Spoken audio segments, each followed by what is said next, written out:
What if I told you Alabama quarterback Jalen Milroe was going to get picked ahead of Colorado's Shedeur Sanders? Because that's what just happened, folks. Wow. Welcome in to this edition of Seattle Seahawks Today, powered by Chat Sports. I am your fearless leader, Tyler Jones, here with you. Thanks for joining us. And let me just say, not to brag or anything, but we told you this months ago. We told you this was a very real possibility that Seattle liked Jalen Milroe.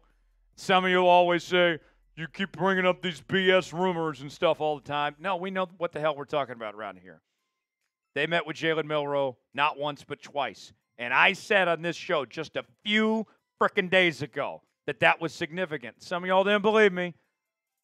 They like Jalen Milroe, and they got their guy. More on Jalen Milroe. Jones was right about everything. The junior redshirt from Alabama, 2-year starter for the Crimson Tide. I have seen a lot of Jalen Milroe, my friends, there with Alabama. He was the starting quarterback for Nick Saban's final season in Tuscaloosa, and it was a year full of peaks and valleys. He was benched after an ugly loss to the University of Texas, and then he came back, got his job back, helped lead the Crimson Tide to the college football playoff, and then under first-year head coach Kalen DeBoer this past season, the year was a bit disappointing, and they didn't live up to expectations, and Jalen Milroe regressed as a passer and had some serious accuracy concerns. When you look at Jalen Milroe, he is far, far from a finished product by any stretch of the imagination. Dan Orlovsky said last week that if there's any quarterback in this draft with the highest ceiling to be great in this league, it would be Jalen Milroe. But there's a lot of work to be done. Arguably the most physically gifted quarterback in this class. An incredibly dynamic runner, has a ton of arm strength, a nice deep ball. But you get the good with the bad. He's got processing issues, rough footwork that leads to plenty of accuracy problems. And it's not known for certain if he actually is a quarterback at the next level, as there's already been suggestions about him potentially moving to tight end or H-back. Believe me, he'll start at quarterback, but where he ends remains to be seen at this point. And Clint Kubiak has some ideas potentially for more tight end, H-back, fullback type roles within this offense. But nonetheless, Jalen Milroe, it's interesting. I mean, I can't say I love the pick. I can't say I hate the pick. I'm kind of indifferent. It's the third round, but I respect it. John Schneider finally dropped his sack, put his nuts on the table, and said, I'm finally getting my quarterback. And for Jalen Milroe, this is a pretty good situation for him to be in because the offensive line is finally improving. There's no pressure on him to be the starter. This is still Sam Darnold's team. And now he gets to learn from a veteran that's had success, that's been to the playoffs, and see how it all works and ease his way into things and work on those little things. It's fascinating. How would you grade the pick? A, B, C, D, or F? What do you make of the selection of Jalen Milroe? Chime in on our pinned comment today. Weigh in. Let us know what you think of the pick of Jalen Milroe. Folks, this is why you subscribe. I told you. I told you. Some of you don't listen. Some of you didn't believe me. But I told you. And for those of you that doubted me, I think you have no other choice than to subscribe to Seattle Seahawks Today. So you can thank me later. I'll have more intel on stuff just like this again. Every rumor, everything that's happened this offseason, who's called it first? Seahawks Today. Not the mainstream media. No, it's been us. Subscribe now. Help us reach 66,000 subscribers. We're almost there. Got more draft coverage coming tomorrow, UDFAs, and an exciting time ahead. And what are they going to do with this quarterback room? Well, more on that in a moment. Subscribe now for free, youtube.com/Seahawks TV. So now I look at Jalen Milroe coming to this Seattle team, and it's so fascinating when you try to compare him. Who is Jalen Milroe?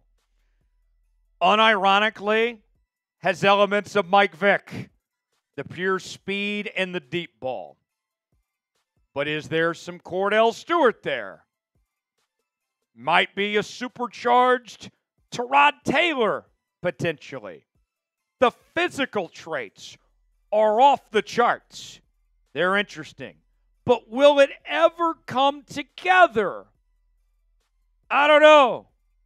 Is a position change required? I want to hear an explanation from Jalen Milroe, too, about the regression this past season. What the hell happened? Was it going from Nick Saban to Kalen DeBoer? Did he not feel comfortable in Kalen DeBoer's offense? What happened?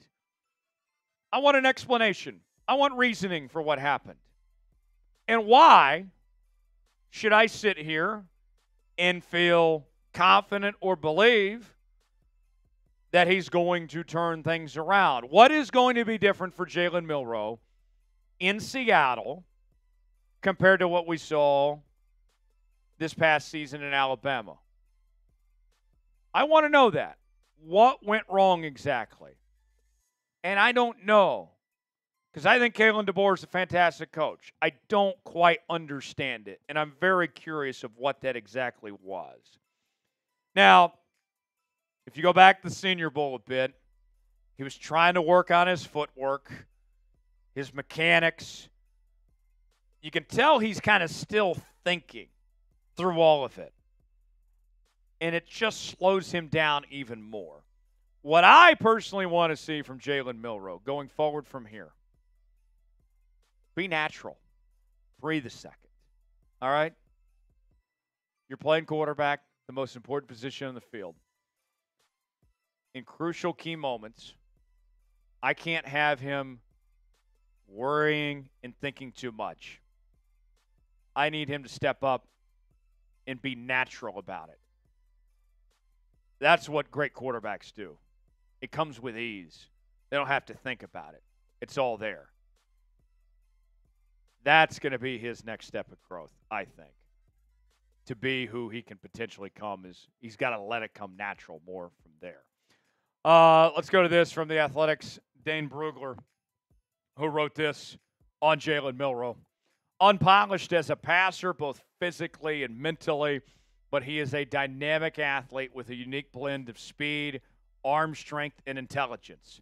His upside is tough to measure, but it is higher considering he has the tools to switch positions if his time at quarterback does not pan out. More to come on Seahawks Today here in a moment, but first, let's tell you about today's sponsor. That is Game Time. Game Time is the place to go for the best seats, the lowest prices guaranteed. Recently went to an NBA game, got to take the family. We went on short notice, and it was the easiest way to save on tickets at the very last minute. The prices go down the closer it gets to when the event starts.